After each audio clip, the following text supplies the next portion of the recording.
Hello dear friends, मैं doctor कांचन दुरुक्कर। मैं IVF consultant हूँ और पिछले 10 वर्ष से पुणे में कार्यरत हूँ। आप सभी को नवरात्रि की बहुत बहुत शुभकामनाएं। आज हम इस वीडियो में एक बहुत ही कॉमन बट इम्पॉर्टेंट टॉपिक के बारे में बात करने वाले हैं और वो है थायराइड। सो थायराइड जो है वो आजकल कॉमनली महिलाओं में डिटेक्ट हो रहा है और इसका कारण क्या है कि थायराइड के प्रॉब्लम्स बढ़ते जा रहे हैं और उसके उसके सिम्टम्स क्या होते हैं, लक्षण क्या होते हैं कि आप में थायराइड है, ये हमें कैसे हम पता लगा सकते हैं। उसके अलावा थायराइड अगर है तो उसके इन्वेस्टिगेशंस हम लोग क्या कर सकते हैं और उसके अलावा उसका ट्रीटमेंट क्या होता है, ये हम जानेंगे। सो थायराइड जो है वो कॉमन है वुमेंस में। सो कितना कॉमन है? ऐसा देखा गया है कि 8 में से 1 महिला को पूरे उनके जीवन काल में थायराइड के प्रॉब्लम्स होने की संभावना होती है। अब ऐसा क्यों है कि वुमेन्स में ही ज़्यादा थायराइड के प्रॉब्लम्स देखे गए हैं एज कम्पेयर टू मेंस? सो इसका कारण ये है कि वुमेन्स में जो है इम्यून एक्टिविटी मतलब रोग प्रतिकारक शक्ति जिसको हम कहते हैं हमारी भाषा में, तो इम्यून रिस्पॉन्स जो होता है वो ज़्यादा होता है। सो ये इम्यून रिस्पॉन्स की वजह से क्या होता है कि जो भी थायराइड ग्रंथि होती है उसके लिए एंटीबॉडीज़ जो है वो प्रोड्यूस होती है और उसकी वजह से ये थायराइड ग्लैंड की विरुद्ध जो एंटीबॉडीज़ प्रोड्यूस होती हैं उसकी वजह से थायराइडाइटिस होता है, जिसमें मोस्ट कॉमन हम बोलते हैं मेडिकल लैंग्वेज में हशीमोटोज थायराइडाइटिस हो सकता है या फिर ग्रेव डिसीज भी होता है। सो ये जो ऑटोइम्यून डिसीज होते हैं इसकी वजह से ये ग्रंथि में की जो पेशियां हैं वो काम करना बंद हो जाती है और ये ग्रंथि में की पेशियां अगर काम करना बंद हो गई हैं तो उसकी वजह से थायराइड की कमी होती है जिसको हम हाइपोथायराइडिज्म कहते हैं। सो 2 प्रकार के थायराइड हो सकते हैं। एक तो हाइपरथायराइडिज्म मतलब कि थायराइड का प्रमाण ज़्यादा होना, जो कि बहुत उसका प्रमाण ज़्यादा नहीं है। मोस्ट कॉमन है हाइपोथायराइडिज्म मतलब कि थायराइड का जो हार्मोन है उसका जो लेवल है हमारे बॉडी में कम हो जाना। सो हाइपो मतलब कम होना थायराइड। सो ये ज़्यादातर पाया जाता है। मैंने जैसे बोला कि ये ऑटोइम्यून रिस्पॉन्स होने की वजह से और थायराइडाइटिस होने की वजह से ये जो हाइपोथायराइडिज्म में ये होता है। अब इसके लक्षण कैसे हैं?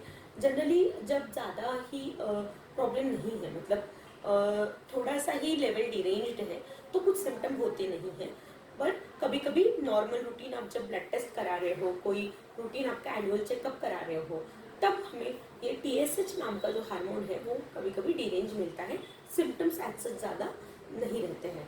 सो ये TSH जो हार्मोन है ये अगर डिरेंज रहता है तो फिर आपको डॉक्टर्स आपके थायराइड का मेडिसिन प्रिस्क्राइब कर सकते हैं। पर ऐसा सच जब थायराइड का लेवल ज़्यादा ही डिरेंज हो जाता है तो सिम्टम्स दिखना चालू हो जाते हैं, जिसमें कि वेट गेन एक इम्पॉर्टेंट सिम्टम है, मतलब आपका वजन बढ़ना।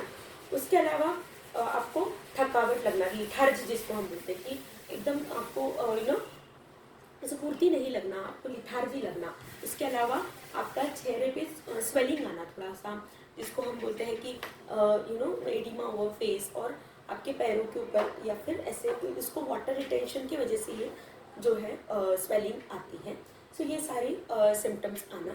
उसके अलावा आपका अगर प्रेगनेंसी अगर आप प्लान कर रहे हो तो प्रेगनेंसी जल्दी नहीं प्रॉब्लम होना, क्योंकि हाइपोथायराइडिज्म की वजह से ओवुलेशन जो है वो डिरेंज हो सकता है।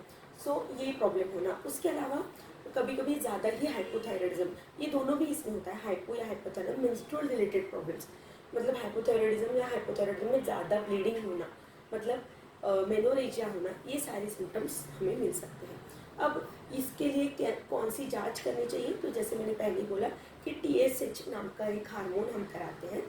सो पहले ऐसा बोला जाता था कि खाली पेट ही ये टेस्ट कराना चाहिए, पर अभी जो रिसेंट रिकमेंडेशंस आए हैं उसमें ऐसा बोला गया है कि ऐसा हम ज़रूरी नहीं है कि आप ये खाली पेट ही कराएं।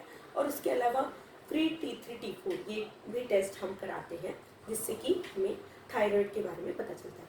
सो ये जो अगर हार्मोन TSH लेवल ज़्यादा है तो हाइपोथायराइडिज्म होने का चांसेस होता है। सो या फिर अगर TSH लेवल कम है और T3 T4 का हार्मोन बढ़ा हुआ है तो हाइपरथायराइडिज्म हो सकता है।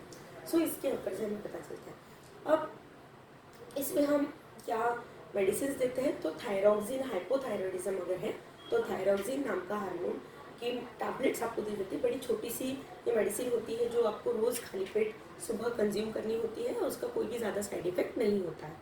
सो थायराइड जो है, जो हमें बहुत डर लगता है कि बाप रे थायराइड है मतलब अभी लाइफ लाइन की मेडिसिन लेना पड़ेगा, तो ये बहुत छोटी सी मेडिसिन है जो जिसका ज़्यादा साइड इफेक्ट नहीं है, जो आप अर्ली मॉर्निंग अगर प्रॉपर कंज्यूम करते हैं तो आपका थायराइड जो है वो आपका कवर हो जाता है। हाइपोथायरॉयडिज्म के लिए भी कुछ मेडिसिन होती है जैसे कि पीटीयू और भी कई मेडिसिन होती हैं। सो ये भी आप आपके डॉक्टर की सलाह से ले सकते हैं। सो इस वीडियो में हमने जाना थायराइड के बारे में। आई होप ये वीडियो आपको इन्फॉर्मेटिव लगा हो। Thank you so much.